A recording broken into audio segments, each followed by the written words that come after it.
Hola, Neomar, ¿cómo estás? Hola Joel, ¿me escuchan bien? Perfecto. Excelente, porque yo tengo una mala suerte con los lives de Instagram que bueno, que espero que hoy no reincida mi mala suerte en esta plataforma. Hola. Hola, hola. Pues qué gusto que podamos estar aquí conversando. La verdad, ya también a quienes nos estén viendo en tu canal de YouTube, bueno, ahí ya estarán viendo lo que sucedió. Entonces, gracias a quienes estuvieron en vivo y a quienes nos ven ahora en YouTube. Y contame, ¿cómo has visto estos días?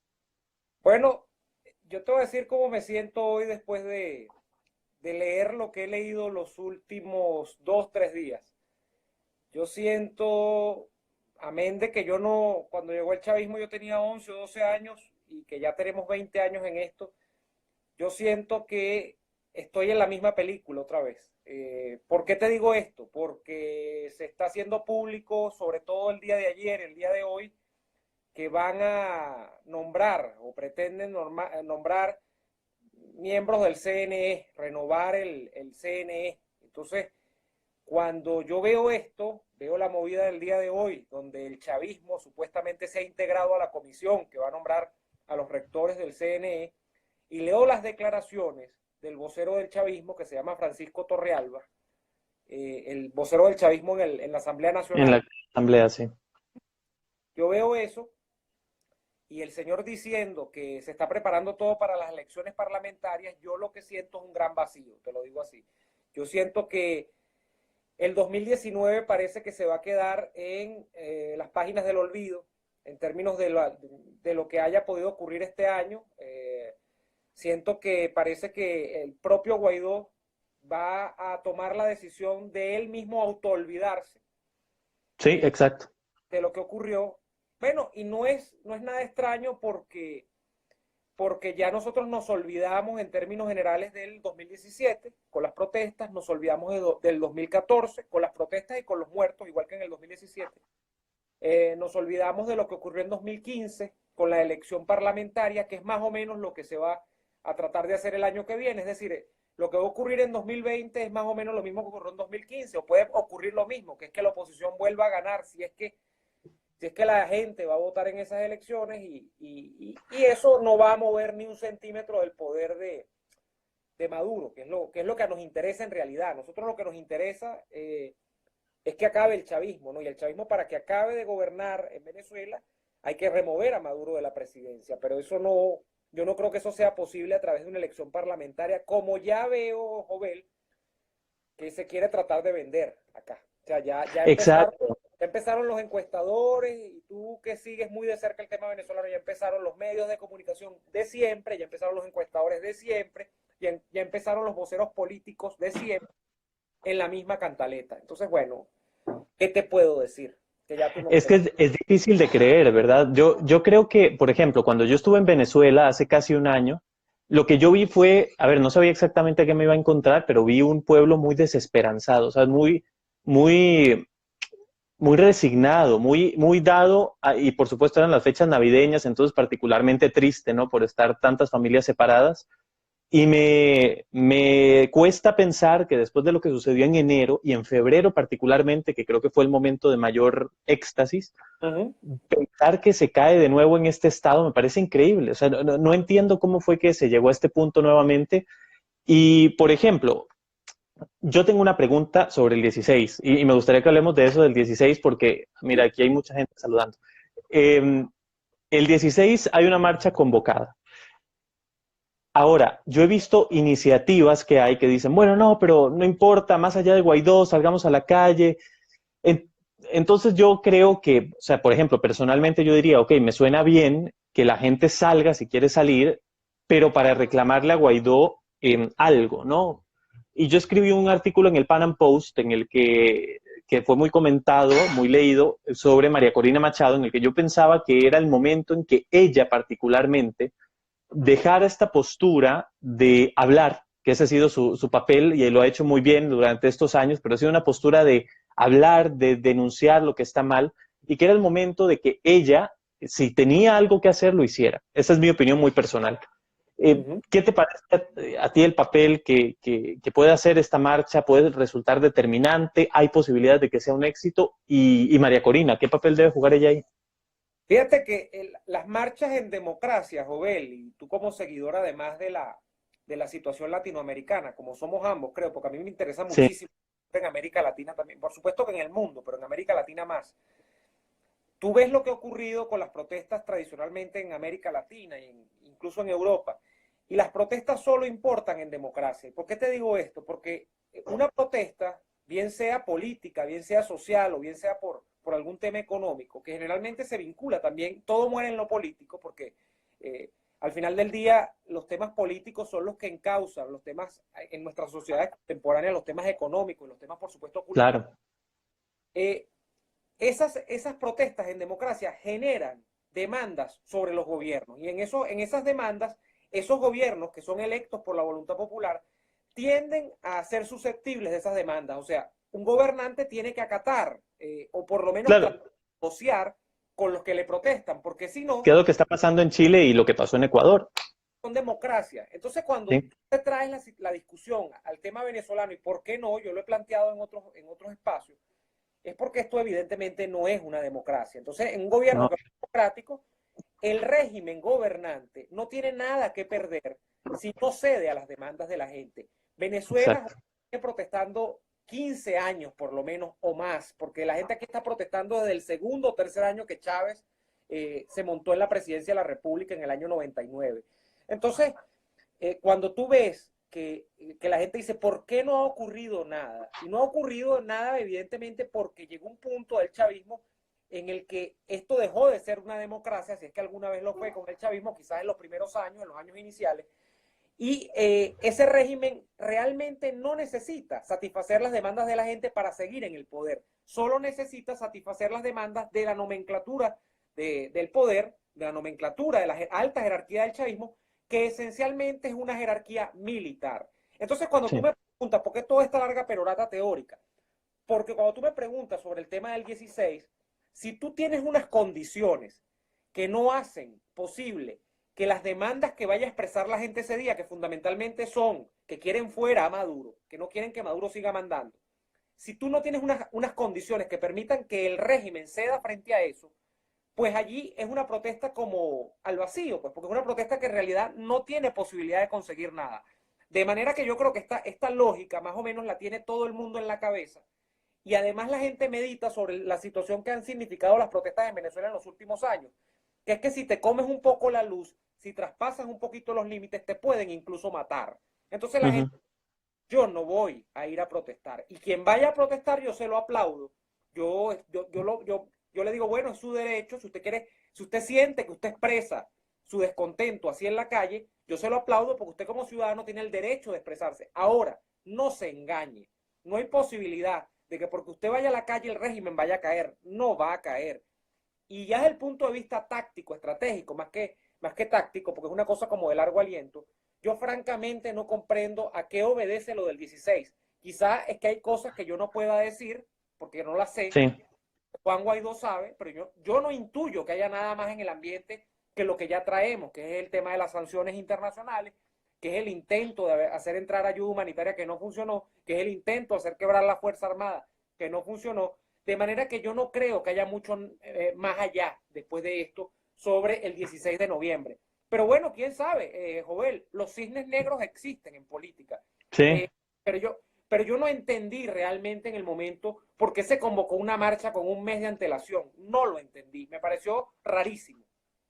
Yo creo que la última vez que se hizo algo así, que se creó tal expectativa, pero claro, era otro momento, fue para el 1 de mayo, ¿no? Que se suponía iba a ser la Operación Libertad y se anunció con bastante antelación, y entonces todos se estaban enfocando y luego nos madrugaron y Sí, todo salió muy mal el 30 de abril. Yo esperaría que hayan aprendido la lección y que no haya una jugada de ese tipo en puerta, ¿no? Por lo menos eso esperaría yo. sí. Bueno, yo te tendría que decir a ti, porque esto lo sabes tú mejor que yo, que la otra gran fecha de expectativa fue, por supuesto, abril, pero el día de 23 de febrero, que tú estuviste allí. Ah, no, claro, claro, sí. Y era el sí o Exacto, yo estaba ahí.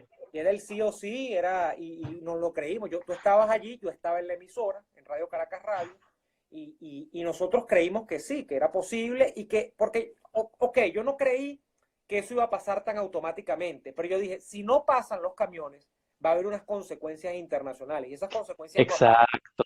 Entonces, Finalmente ha habido un grave problema en esto de la comunidad internacional, que si bien ha jugado un rol determinante, y de hecho yo creo que Juan Guaidó basa lo que tiene hoy es por este reconocimiento internacional, ¿no? Porque finalmente es el único poder que tiene, está fuera.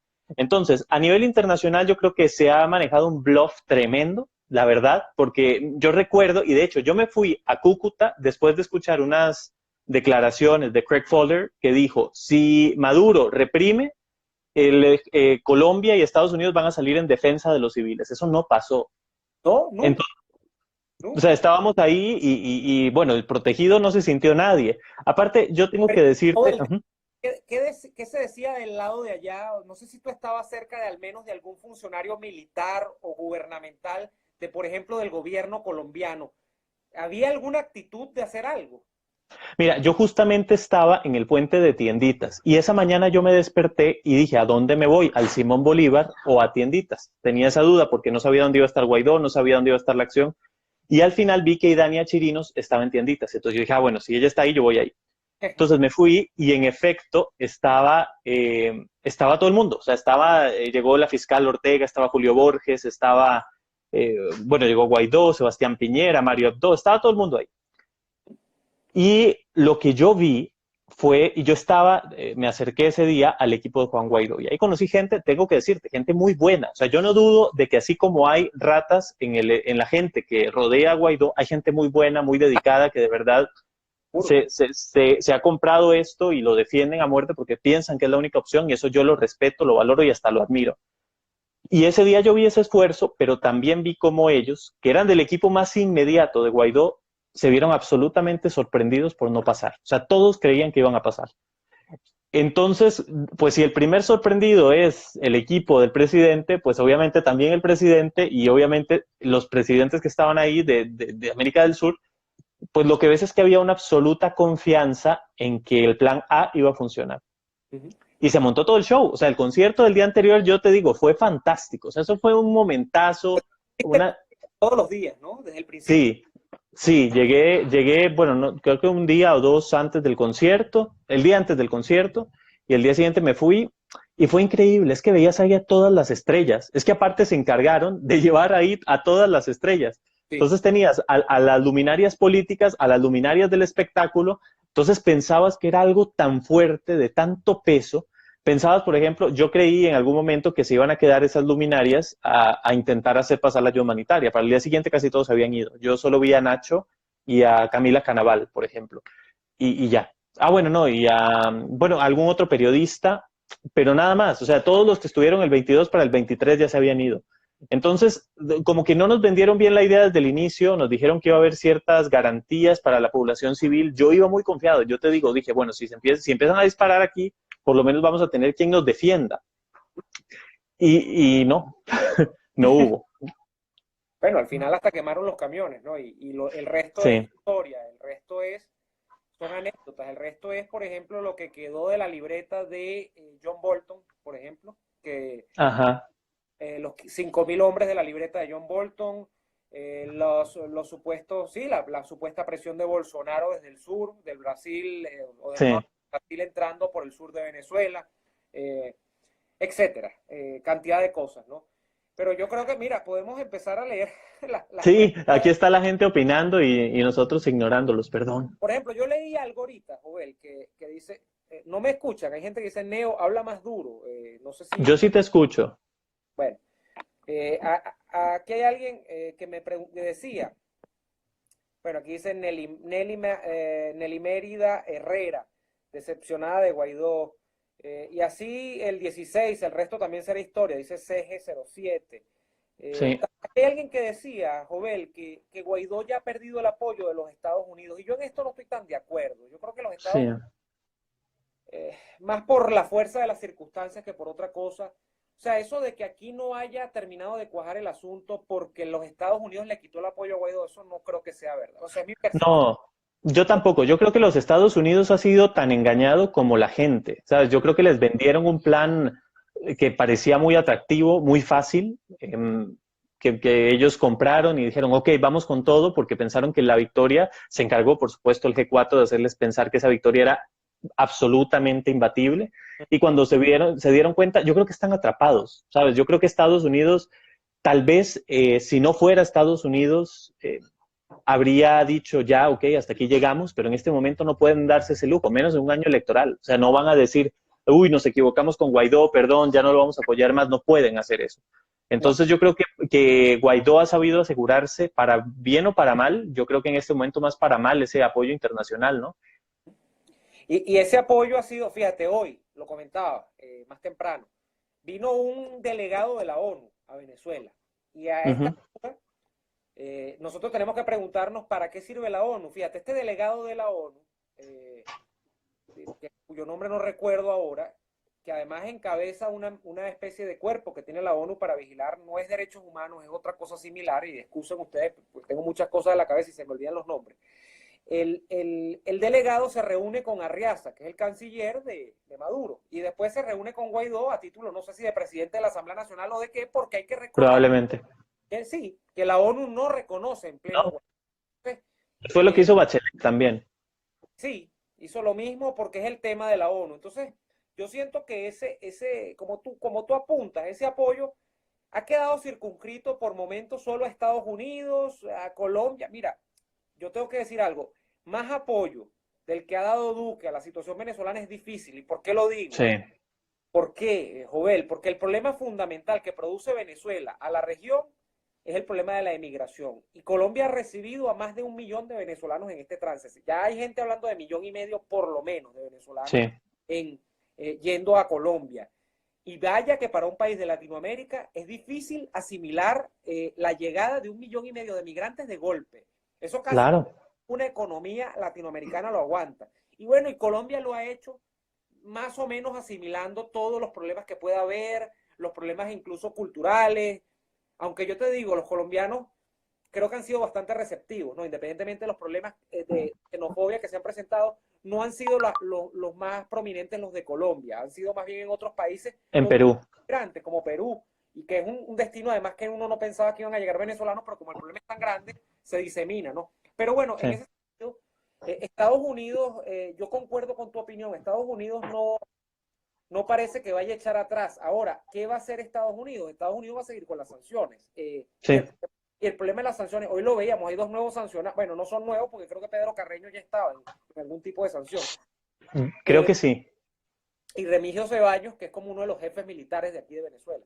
Pero, pero más allá de eso, todo es una carambola y todo es difícil de decir, pero sí siento la misma neutralización, o sea, el mismo congelamiento que puede verse en Guaidó, es el congelamiento a final de cuentas de la comunidad internacional, como le llaman, que al final de Sí. cuentas no es la comunidad internacional, es los Estados Unidos, porque el problema Exacto. de las sanciones, cuando nos metemos en el tema sanciones, es que los países de Europa, por ejemplo, de Occidente, en el caso del continente europeo, que han debido acompañar más decididamente a Estados Unidos, no lo han hecho.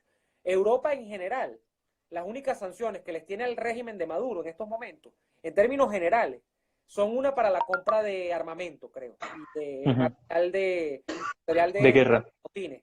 Entonces, cuando tú tienes unos tipos que no han hecho sanciones, que no han aprobado sanciones, acompañar a las de Estados Unidos, que era lo que trataba de hacer Abrams en esos viajes que fue y creo que el propio Pompeo, es difícil porque Estados Unidos, a pesar de que es el coloso mundial, no puede solo, con el caso venezolano. Y los Claro. chiistas buscan de escabullirse de esas sanciones precisamente a través de países alcahuetas, como España, por cierto, en Sí. Europa. Y Eso, eso que pasó la semana pasada a mí me llamó mucho la atención. En Estados Unidos dice, bueno, vamos a pensar en sancionar a España y Guaidó sale a decir, no, no, no, no hay pruebas contra España. Entonces, a ver, ¿por dónde van, no? bueno, ¿Quién está protegiendo a quién? bueno, porque es Creo que que si puedes subir un poco la cámara porque te perdí un poco ahí. sí, cayó, no, que se me cayó el trípode aquí improvisado. Ajá. Pero acuérdate, por ejemplo, Jovel, aquí pensando en voz alta, ¿dónde está refugiado Leopoldo López? En la Embajada de España. Sí. Hay muchos Mira, el país de Europa, por razones obvias, Saludos a Leopoldo si nos está viendo. sí. No, nos están viendo 43 personas, pero está bien, porque fue una conversación así improvisada y me parece. Sí. Igual esto creo que va a quedar, ¿no? Para la historia, va a quedar para la posteridad. El, Oh, el, sí. el tema con España es que en España efectivamente hay demasiados vínculos con muchos grupos en Venezuela. Entonces, articular el tema de España para que sea más decidido es muy difícil y más aún cuando tienes gobernando en España, aunque puede, fíjate que hay posibilidad cierta de que esto cambie, a ese PSOE que ni siquiera es el PSOE de Felipe González, sino que es el PSOE de José Zapatero, porque Sánchez es hijo de Zapatero. Cuando tú lo ves actuando, se nota que es del PSOE de Zapatero. Pero bueno, vienen elecciones en España ahora y yo creo que el PP en una coalición con Vox, Ciudadanos, no sé qué va a hacer de la vida de Ciudadanos, pero pueden dar la sorpresa en España. Entonces, Sí, son los aliados naturales, ¿no? son los aliados naturales, exacto. Entonces, yo creo que el tema España, empezando por el tema de que es la embajada que le da asilo a Leopoldo López, difícil que Guaidó salga a criticar a España, ¿no? Y el papel a España Claro. no, al gobierno español. Claro, y sabes, eso yo no lo había pensado, yo nada más vi la declaración y dije, ¿qué está pasando aquí? Pero claro, al final tienen contacto directo con una de las cabecillas de toda esta operación y entonces en cuanto ven que Estados Unidos dice una cosa de esta, le dicen, oye, Leopoldo, dile a tu niño, a tu títere, que nos defienda, ¿no? Pero bueno, parece que eso fue lo que sucedió. Estoy especulando. Tengo un comentario que había visto desde hace rato de Maciel Olivares y de hecho no he visto los nuevos porque hasta me devolví para buscarlo, que decía lo siguiente. Yo pienso que seguimos en el mismo error que nos ha traído hasta aquí. No entiendo por qué la propaganda hacia María Corina. Debemos entender que nuestro problema principal es que esperamos un caudillo. Yo estoy absolutamente de acuerdo en esto de que el caudillismo no trae nada bueno a ningún país del mundo. Sin embargo, yo creo que en este caso, estábamos hablando en ese momento del 16, la convocatoria alterna a lo que está convocando Guaidó, o sea, una convocatoria de rechazo al planteamiento nuevo, a esta nueva ruta que propone Guaidó, debe venir de algún lado. Entonces yo únicamente lo que sugería era que ese algún lado fuese María Corina Machado. No sé qué te parece eso, por ejemplo. No, a mí me parece que María Corina es no es propaganda ni nada. A mí me parece que María Corina es muy rescatable porque, para empezar, tiene un elemento que no tienen la mayoría de los políticos venezolanos, que es que se ha mantenido coherente durante no 2 años, ni un año, ni el último año, sino que María Corina viene diciendo más o menos lo mismo de hace 10 años, de que fue candidata a la Asamblea Nacional, ¿no? Y eso ya es un rasgo apreciable. Yo creo que más allá de personalizar esto en el tema de María Corina Machado, podríamos mirar, que es hacia lo que yo me inclino, y es uno de mis intereses fundamentales, hacia un nuevo tipo, no hay tal cosa como nueva política, pero hacia un nuevo tipo de liderazgo en Venezuela. Y esto, mira, recuerdo una de nuestras conversaciones, las últimas que hicimos para YouTube, ¿cuál ha sido uno de mis aristas de crítica contra Juan Guaidó, si es que cabe el término contra, o por lo menos de sugerencia, de crítica a Juan Guaidó? Justamente el tipo de liderazgo del que él se ha rodeado y del que él ha hecho una coraza. Y yo los he nombrado: Henry Ramos Alup, Manuel Rosales, y patatín y patatán. ¿Y qué me han dicho, por ejemplo? Bueno, pero es que esos son los partidos que tienen diputados en la Asamblea Nacional. No me vengan con el cuento de la Asamblea Nacional, porque en Venezuela no es España. Venezuela no existe. O sea, en Venezuela primero no existe un régimen parlamentario. Como si esto fuese de que si Guaidó se desaparta de Ramos Alú, entonces Adele va a quitar el apoyo en la Asamblea Nacional. No me vengan con ese cuento, porque Juan Guaidó es un liderazgo que, amén de que nace en la Asamblea Nacional, es un liderazgo que trasciende la Asamblea Nacional. O sea, él no puede estar con el cuento y que esto funcionase como en España, pues de que si tú te disgustas con un partido, te retiran la bancada parlamentaria y se cae el gobierno. Esto es presidencial, esto no es jefatura de gobierno, ni es gobierno parlamentario colegiado, ni nada de esas cosas. Entonces, yo creo que en el tema de María Corina, más que ver hacia María Corina, hay que ver hacia liderazgos que, por cierto, Jovel, te cuento, no es solamente un tema del partido de María Corina, de 20 Venezuela, creo que de 20 Venezuela, el partido de María Corina Machado, sino que dentro de todos los partidos tiende a haber gente que comulga con estas ideas que yo más o menos creo que son las que deben imponerse, o no imponerse, pero las que deben vencer al final de cuentas en esta nueva etapa del país. En Primero Justicia hay, en Voluntad Popular hay. Lo que pasa es que por arriba, cuando se arman esas grandes mesas de negociación, las roscas, las macollas, como se le dice aquí, que son como los acuerdos entre los jefes de partido, lo que se impone es la vieja rosca de siempre. Y en esa vieja rosca, por ejemplo, personajes como Ramos Alup le sacan, mira, en términos hípicos, le sacan 2, 3, 4, 5, 6 cuerpos a cualquiera de los otros jefes de partido, a cualquiera de los otros líderes políticos. Entonces nosotros no podemos seguir en eso. Yo creo que hay que mirar ese otro tipo de liderazgo, liderazgos coherentes, liderazgos que no estén manchados con temas de la corrupción, liderazgos que piensen en la economía liberal, liderazgos que piensen en la descentralización política, que piensen en la democracia interna de los partidos, y yo sí creo en los partidos, pero con democracia interna, que no son Claro. y bueno, en Latinoamérica en general son un poco democráticos, pero oye, yo espero que tengan un poquito más de democracia. Entonces, ese tipo de rasgos creo yo que son los que tienen que imponer. Qué bien, sí, yo coincido. Pero oye, yo creo que la dinámica hasta ahorita ha estado como que yo hago una pregunta, ¿no? Mejor ahora pregunta tú. Sí, vamos a ver.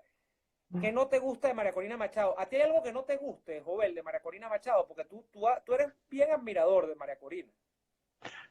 A ver, no me gusta, creo que es una mujer poco conciliadora, o sea, creo que tiene muchos rasgos, incluso como autoritarios, ¿no? Que es una mujer que impone su opinión, lo que pasa es que ha tenido la suerte de que casi siempre su opinión es la correcta, ¿no? Entonces, al final, si se impone la coherencia, bueno, pues, ¿qué podemos pedir, no? Creo que es algo bueno, pero creo que es una persona que impone más que proponer y finalmente no ha tenido el músculo para ejecutar lo que propone. Entonces, su partido, por ejemplo, yo conozco gente extraordinaria ahí, como en otros partidos, pero me han hecho la comparación. O sea, a veces 20 Venezuela termina pareciendo un club de fans, ¿no? De María Corina Machado, y eso creo que, a ver, al final sí es cierto que el liderazgo, poner a una persona en el centro de toda la actividad política de un partido, porque ese es el partido de María Corina, ¿sabes? O sea, A veces dicen así es. entonces, al final, no sé qué tan beneficioso sea. Eso es lo que no me gusta. Lo que me gusta, o sea, muchas otras cosas, ¿no? Creo que sobre todo esto, esa capacidad de mantenerse coherente, creo que es una mujer muy valiente. Y hay algo que yo me he dado cuenta en América Latina, que creo que en Venezuela no era el caso. Yo no sabía, y me sorprendió, que María Corina mucho tiempo estuvo súper abajo en las encuestas. Eso yo no lo sabía porque en América Latina, como ella siempre salía en CNN en español, uno pensaba que los dos líderes opositores eran Capriles y María Corina, y pensábamos también que eran amigos. Y luego Leopoldo, por ejemplo, nunca fue tan relevante hasta que lo detuvieron. Y entonces pensábamos que el trío dinámico, digamos, los titanes, iban a ser María Corina, Capriles y Leopoldo. O sea, así se vio mucho tiempo. Incluso te voy a decir una cosa, yo llegué a Venezuela en diciembre del 2018 para que veas que no crean que es que yo me he dedicado la vida entera a estudiar el tema de Venezuela. Yo lo he seguido con cuidado, sí, pero a partir del viaje fue que creció en mí esta necesidad de sentir que hacía algo para cambiar esa situación desde la trinchera periodística. Pero yo llegué a Venezuela con la idea de que eran Leopoldo, María Corina y Capriles los tres individuos que por algún motivo tenían que estar unidos y no estaban unidos. Esa es la idea que yo tenía. Y luego me di cuenta de que no, de que en realidad unir a esos tres personajes solo iba a resultar, o sea, no iba a resultar en nada bueno. Tristemente. O sea, el primero que descarté fue Capriles, después Leopoldo, después de lo del 30 de abril, y bueno, mi intento de entrevista con él, pero... Eras muy fan de Leopoldo, por lo que yo he visto también, eras muy fan de Leopoldo. Mucho, de la idea que teníamos de Leopoldo, ¿no? De la idea que se vendió en América Latina. Bueno, todos hemos tenido equivocaciones políticas en la vida. Yo era muy fan de Ramos Alú, o él. Dios, hay que cortar esto. Lo vamos a cortar. Esto todo va, No. íntegro, va así, crudo y sin censura. Sí, Lo vamos a colgar en YouTube para que lo puedan ver después. sí, y no, y de hecho te iba a decir que yo intenté, o sea, yo entré en contacto con Leopoldo. Esto lo publiqué recientemente en un artículo, pero eso fue hace ya meses. Lo leí. Porque yo pensaba, o sea, yo decía, es que no puede ser. O sea, en mi corazón, yo decía, no puede ser que lo que se está diciendo de Leopoldo sea verdad. No puede ser. Y entonces, bueno, logré entrar en contacto con él, hablamos, siempre fue muy amable, tengo que decirlo, pero al final, a la hora de la verdad, a la hora de enfrentarse a las preguntas, desapareció. Entonces yo creo que, a ver, fue una decepción muy grande y la verdad me lo guardé porque yo decía, es que no sé si esto hay que publicarlo o no, pero me insistió mucho Orlando Avendaño. Él había leído el texto que yo escribí, que estuvo engavetado muchos meses y me dijo, pero es que eso tiene que salir porque al final así como a ver, como se te cayó a ti, imagínate para alguien que lo ha seguido todos estos años, ¿no?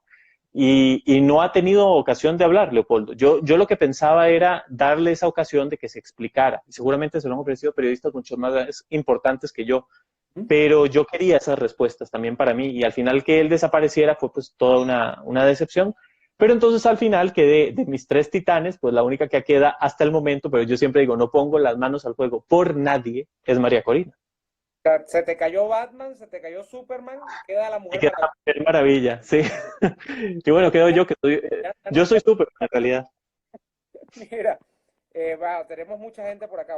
Voy a leer algunos mensajes. Dice, Sí, por ejemplo, fíjate, Dinora Cudemus, ella siempre tiene unos datos importantes. Ella estaba señalando acá que además del caso de Leopoldo, que está en la embajada de España, en Caracas, o en la casa del embajador, yo no sé dónde efectivamente está, creo que está en la creo que embajada, es en la casa del embajador, más o en bien. la casa del embajador, está en calidad de huésped, creo. Pero Ujú. bueno, acuérdate que Leopoldo López Padre está Sí, ahorita como diputado por el Partido de España. eurodiputado, sí. Hay allí, siguen los intereses con España, la relación con España es muy cercana y hay un tema allí cercano. Saludo a Olena Colombani. Capriles no sabe ni dónde está parado. Dice, yo siento que Capriles Eh, se ha parado mucho y lo lamento mucho porque yo siento que Capriles tenía un liderazgo importante en el país, no solo en Miranda. Capriles era un buen líder nacional, pero a Capriles, bueno, la dinámica también se lo llevó. Yo creo que al final es interesante como unir estas dos visiones, ¿no? Porque tú tienes la visión del local, ¿no? De lo que pasaba al interno, y yo tengo una visión muy permeada por lo externo, ¿no? De todo lo que se veía desde afuera. Y desde afuera lo que nosotros veíamos era que Capriles la persona, ¿no? Después de las campañas que tuvo. Yo creo que 2017 fue el año más, ¿sabes? Yo, con todo lo que ha pasado en 2019 y que ha sido un año muy noticioso y tal vez porque yo me he entregado más a la noticia este año y a la cobertura, pero la cobertura de 2017 afuera era una locura. O sea, era algo, lo que veías, decías, pero ¿cómo es posible que esta masa de gente, millones, o sea, es que veías las autopistas llenas, dices, ¿cómo es posible que una cortina de soldados o lo que sea los detenga? No nos cabía en la cabeza, ¿sabes? Desde afuera decíamos, cómo es que ese gas puede detenerlos? ¿Por qué no les pasan por encima? Bueno, claro, nunca estábamos ahí Uh -huh. y al final era una pregunta, ¿no? ¿Tú estabas ahí en 2017? En 2017, Capriles convocó hacia finales de año una marcha parecida a la que está convocando ahora Guaidó. Y recuerdo clarito que la marcha se llamaba La Toma de Caracas. Yo hice media marcha porque, bueno, no media, un cuarto de marcha, no porque no quisiese llegar al final, sino que me vine antes porque iba a la emisora, lo de siempre, a cubrir, o sea, a comentar, porque el corte siempre nuestro ha sido, más que estar narrando, comentar por qué están ocurriendo las cosas. Entonces, yo me devuelvo a la emisora y al final de cuentas, al final de la tarde, yo lo que, bueno, aquí no pasó nada. Y eso fue Uh -huh. hace, vamos para 3 años. Y más o menos es lo mismo, ¿no? Yo siento que un poco en esa expectativa que se creó con Capriles aquel año, es lo mismo que más o menos puede ocurrir el 16 de noviembre que viene. Pero yo creo que no hay expectativa, ¿sabes? Del todo, Bueno, en este caso. mira, en aquel momento aquella marcha creo que es una de las más grandes de las últimas épocas. Eh, se calculó cerca del 1.000.000 de personas. Puede que haya sido 800.000, 700.000. Fue muchísima gente. Se trancó una avenida muy importante, muy grande acá hacia el este de Caracas. Estuvo colmada de gente que se parecía mucho a aquellas marchas. Al principio del gobierno de Chávez se hacían marchas multitudinarias y sobre todo en el este de Caracas.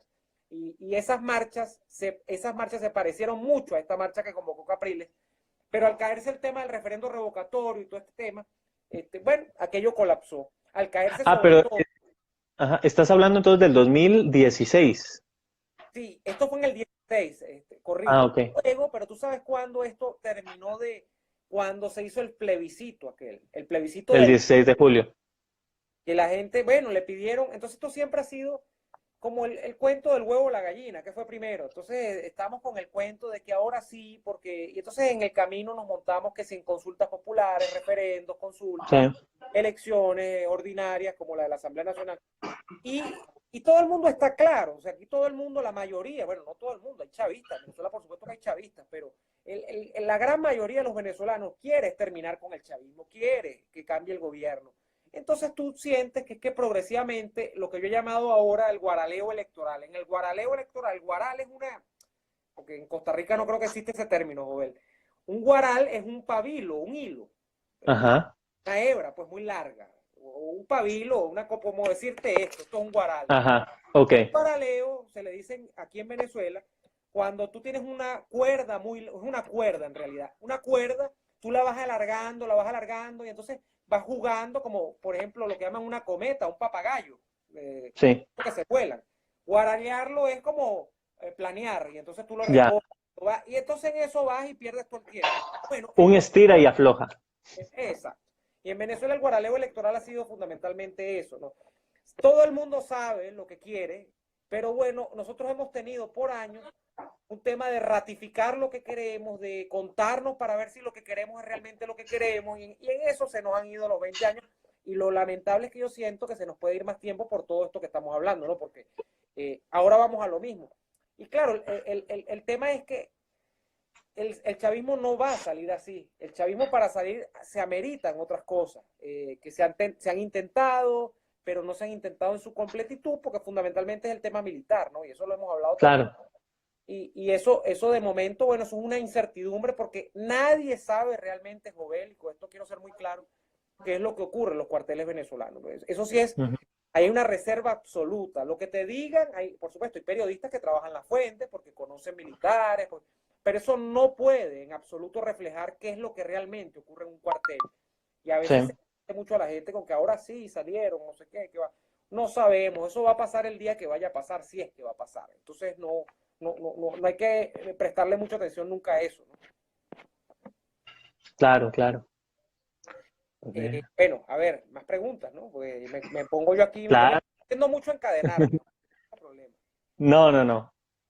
Todos se pagan y se dan el vuelto ellos mismos. Aquí se necesita gente radical y que maten a quien tengan que matar, chavista. Bueno, Oye, ¿sabes que yo lo que pensaba era cómo se insiste en una solución política cuando es evidente que eso es un Estado fallido, ¿no? Entonces, yo no sé, quiero buscar si alguna vez Juan Guaidó dijo que Venezuela es un Estado fallido y preguntarle por qué es que está buscando ahora una solución en la Asamblea Nacional.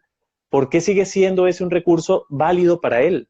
aquí hay dos, ahí hay dos vertientes, Joel. Hay gente que genuinamente le tiene miedo a los tambores de guerra porque la guerra Ujú. a cualquiera.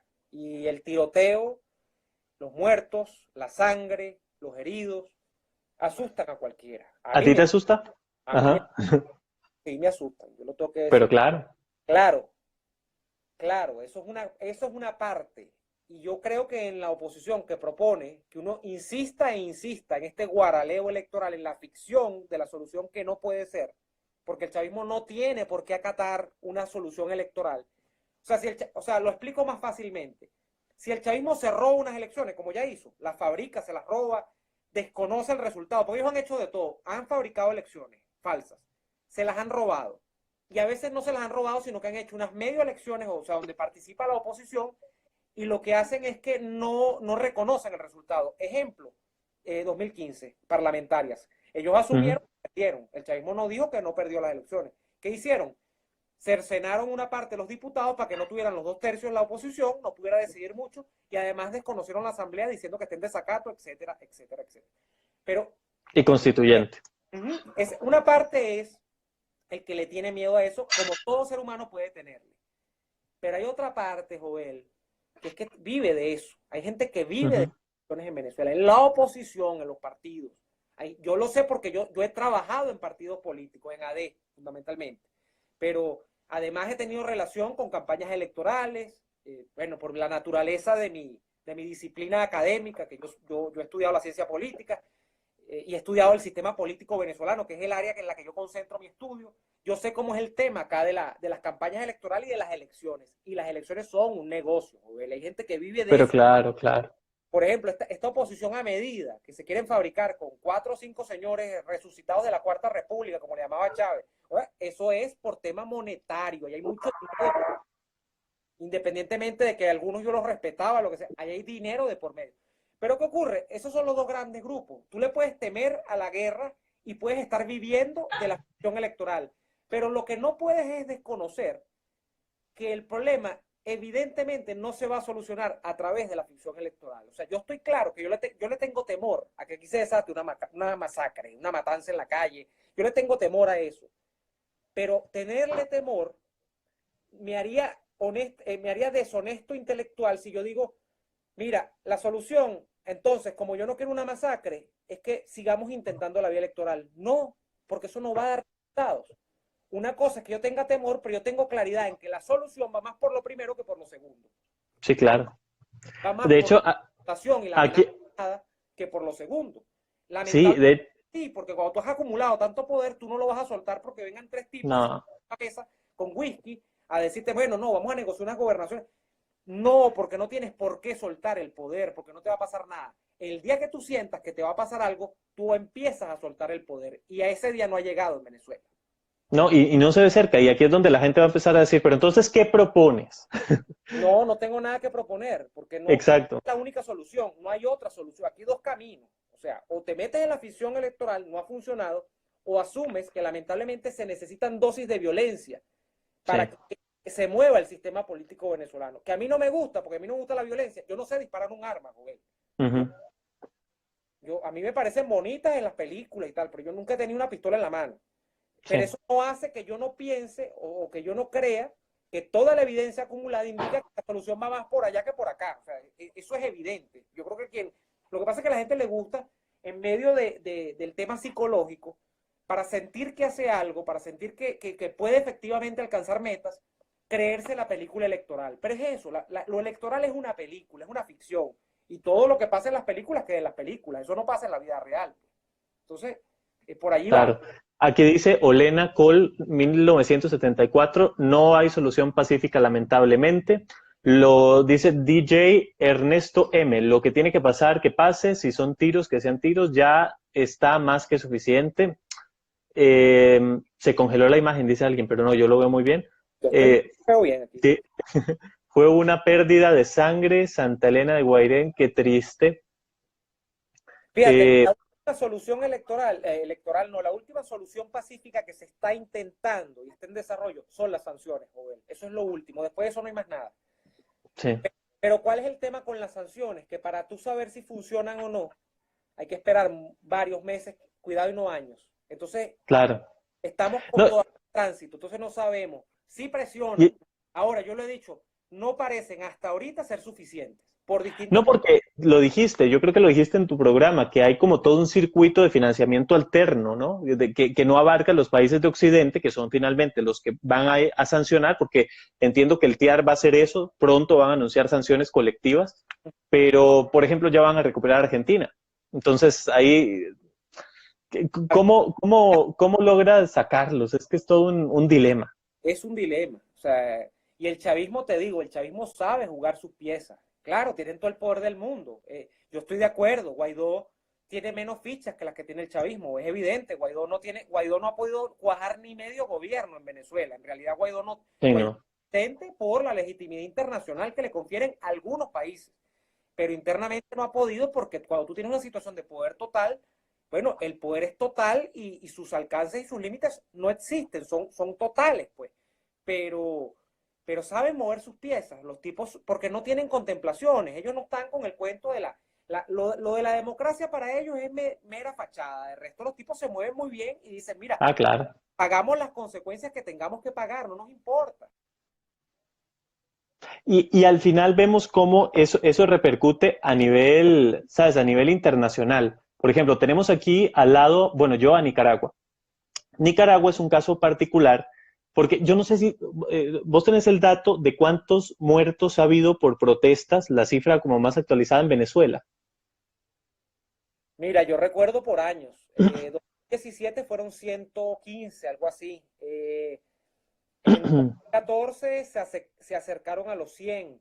Sí, eh, pero si tú te pones a sumar desde el año 2000, fácilmente puede haber, no sé, más de 500 muertos en protestas. En claro. No, protestas no, o en actividades políticas. Jovel, aquí a principios de los 2000, cuando Chávez estaba mandando, se metió un loco en la Plaza Altamira, que era un sitio de concentración natural para la oposición venezolana en el este de Caracas, y el tipo mató a varias personas. El tipo lo metieron en una cárcel y después no sé, creo que todavía está por allí, pero no se determinó la responsabilidad del Estado sobre, o sea, se decía, no, eso es un lobo solitario. No, o sea, era el tema de Chávez y el chavismo en el momento. O sea, sí. demasiadas muertes impunes, más las que ha dejado el AMPA en Venezuela, que son más de, o sea, son miles, Ah, sí, claro. se cuentan por miles, que son, Sí, son muertes directas del chavismo, porque todo esto por diseño del sistema de la sociedad sí. venezolana, que viene del gobierno del chavismo. No, y lo que te iba a comentar, no es para nada como para decir que Venezuela se ha quedado atrás ni nada, en lo absoluto, porque todos sabemos muy bien las dimensiones que tiene esto. Pero en el caso de Nicaragua, por ejemplo, en un mes, en el mes de abril de 2018, que fue cuando estalló todo, el régimen mató a 300 personas. O sea, es un régimen sanguinario, rápido. Ha evolucionado, ahorita solo queda un periódico independiente, están a punto de cerrarlo. Entonces, lo que hemos visto que ha pasado en Venezuela durante 20 años, Daniel Ortega lo está implementando a una velocidad muy, muy rápida, que llama la atención, que por supuesto preocupa particularmente aquí en Costa Rica, porque, y esto también nos da una dimensión de lo que significa la crisis migratoria. En Costa Rica hay como 200,000 nicaragüenses y la gente siente que ya esto es insostenible. Imagínate cómo está Colombia, Claro, ¿no? claro, lo que pasa es que Ortega además es un tipo que ha aprendido sus modos del poder. Ortega, acuérdate que tuvo un primer gobierno que luego salió y luego dejó el gobierno transitoriamente porque vino la señora Chamorro y Sí. hubo, hablando de ficciones, una ficción democrática breve. Y Ortega es un tipo hábil, por lo que yo he leído, en el término de que él no tiene contemplaciones con el tema económico o de los grupos sociales para aliarse incluso con sectores de la iglesia, con Ujú. sectores del capital privado nicaragüense, o sea, con los industriales, con los comerciantes. O sea, lo de Ortega es un proyecto menos ideologizado que el de Maduro, que es de factura netamente cubana, comunista. Ujú. Yo no estoy diciendo que Ortega sea de derecha, no estoy diciendo eso, sino que No, Ortega claro. es aliable desde el punto de vista más manejable, desde el punto de vista ideológico. Entonces es un tipo muy hábil, eh, además de toda la experiencia que ya acumuló, ¿no? En ese primer gobierno.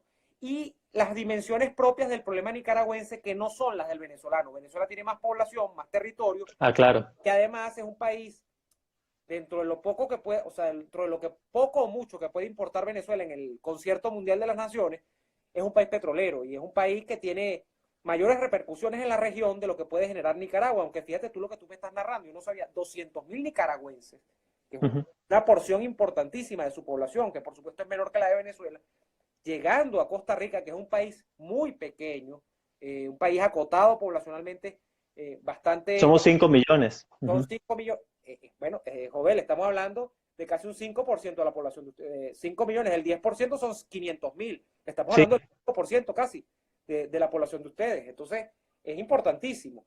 sí, Eh, claro.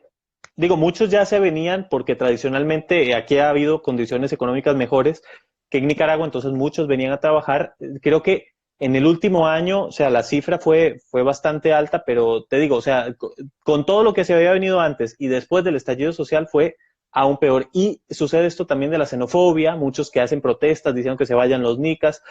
Eso se ve en todas partes, tristemente, tristemente, porque al final no estás pensando en lo que pasa en ellos, porque yo sé que, a ver, y también vienen hay de todo, es que esta historia la hemos escuchado tanto en la región y siempre lo provoca esta misma gente, que es frustrante, porque entonces llegan y seguramente a Costa Rica llegan delincuentes de Nicaragua, sí, y entonces te asaltan, te roban y te dicen, fue un nica, ok, pero eso también está pasando en Colombia, y te dicen, fue un venezolano, porque, a ver, se crean esos estigmas, ¿no? Que son tan lamentables y por pocos pagan todos. sí, sí, porque aquí el problema fundamental, Joel, es que estamos en Latinoamérica, independientemente de que tu país fue como Venezuela por, por muchos años, o fue como la Venezuela de muchos años, que tu país, Chile y el nuestro tenían como la extraña virtud de ser democracias en medio de dictaduras, de tener desarrollo económico en medio de retrocesos económicos enormes de la región. Independientemente de eso, son economías que no puedes compararlas con las economías de los países europeos. Son economías Ah, pequeñas, claro. son economías a veces como el caso venezolano, monoproductoras y monoexportadoras. Vivimos del petróleo los venezolanos. Eh, Chile, por ejemplo, el tema de sus recursos naturales vivía del cobre por mucho tiempo. Entonces, no pueden nuestros países ver ese flujo de migrantes. No lo pueden hacer. Porque por más que quieran, por más que sean solidarios, no lo pueden hacer porque no da la economía para eso, como lo puede dar, por ejemplo, los Estados Unidos, que tiene una economía gigante, o Alemania, o el caso de la propia Brasil, Gran Bretaña, el Brasil, México, o sea, son otras economías. Pero sí. nuestros países no dan para eso, y eso es lo que hace que la gente se vaya por la explicación fácil. Ah, ¿por qué mi país está mal? Porque llegaron 200.000 venezolanos, porque llegaron 500.000 venezolanos. No, a veces no es eso. Es que, claro, eso genera impacto sobre una economía que no puede aguantar mucho más, que es limitada, pues, y entonces en ese sentido es difícil manejar. Y aquí me estaba preguntando, ay, perdón, se me fue, QDMUS, ¿no temen que a Costa Rica le pase lo mismo, infiltración cubana financiada con dinero venezolano? Bueno, todo es posible y yo vi la semana pasada un fragmento del Mazo Dando en el que Diosdado Cabello dijo que faltaban Honduras, Haití y Costa Rica. Entonces, cuando escuchas eso, y aunque haya sido tal vez en un tono irónico, lo que sea, hemos aprendido que hasta la ironía de estos tipos hay que verla con pinzas, ¿no? Entonces, por supuesto que existe el temor. Si el gobierno lo está tomando en serio o no, no tengo ni idea, la verdad. Pero este es un gobierno muy inútil. Dicen aquí, y tú Mira no que sabes explicar. entiendo que tu presidente lo señala mucho a la oposición por ser fundador, luego se desertó, no entiendo de ese partido, de esa idea, pero es fundador del Foro de Sao Paulo, según dicen. No sé, la verdad no lo sé. Sé que hay un partido aquí que es el Frente Amplio, Uh -huh. que es de izquierda y en efecto está en el Foro de Sao Paulo, todavía está ahí. Estuvieron cerca de ganar después de Laura Chinchilla, que fue porque hubo un gran descontento después de ese gobierno, porque hubo resultados no tan positivos en muchas áreas. Entonces, ahí, ese momento en el que la derecha fracasa es cuando la izquierda intenta llegar y proponerse como la solución, ¿no? Y Sí. entonces el Frente Amplio ganó terreno ahí, pero luego lo perdió. Imagínate que el Frente Amplio tenía un diputado por la provincia de San José, que es la capital. Claro. Mucho tiempo en la asamblea estuvo así, un diputado. En esa campaña multiplicaron a 10 en un parlamento de 57. Entonces subieron mucho, pero luego volvieron a un diputado. Ya. Porque así es, ¿no? Me decían un día, es que al final un diputado independiente hace más ruido que 10 diputados de una sola bancada. Entonces, eso es un juego político curioso, pero el Foro de Sao Paulo y el Frente Amplio están vinculados. Entonces, a mí, por supuesto, no me genera ningún tipo de confianza ese partido.